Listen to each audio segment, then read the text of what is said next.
Rose at the break of dawn. Look out your window. Yeah, so I was born and raised on Kangaroo Island. I moved onto the Big Rock when I was 18. My first gig was in Bridgewater. I'll refer to my first gig as the first time I played guitar and sang live. It was a guest appearance for my father-in-law's gig. It was at the Bridgewater Inn, and I did one song. That was Little Talks by Monsters and Men.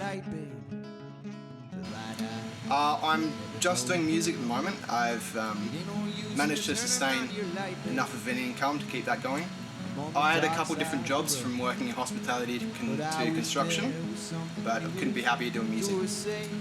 I was lucky enough to be surrounded by a musical family, my partner's musical family, and I was invited onto a few stages with them to perform, and from there it just took off and I started performing gigs on my own.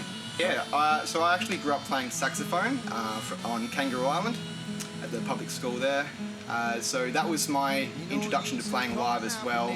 I got to do some improvising, a bit of solo work and things, so that was my, I suppose, inauguration to performing and playing live. I'm a thinking and a wondering, Oh, absolutely supporting the Zep Boys in the Riverland. That was just recent, but that was such a thrill.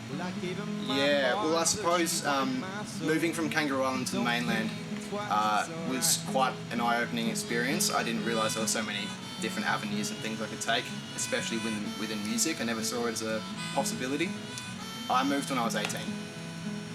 I take a lot of inspiration from the 60s, from artists like Bob Dylan, Donovan, Neil Young, Tom Petty, but these days I quite like bands like Led Zeppelin.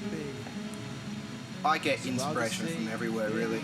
Just biting the bullet and just jumping on stage and playing something, breaking that, call it a bit of a barrier, confidence barrier. You just kind of wasted my precious time, but don't think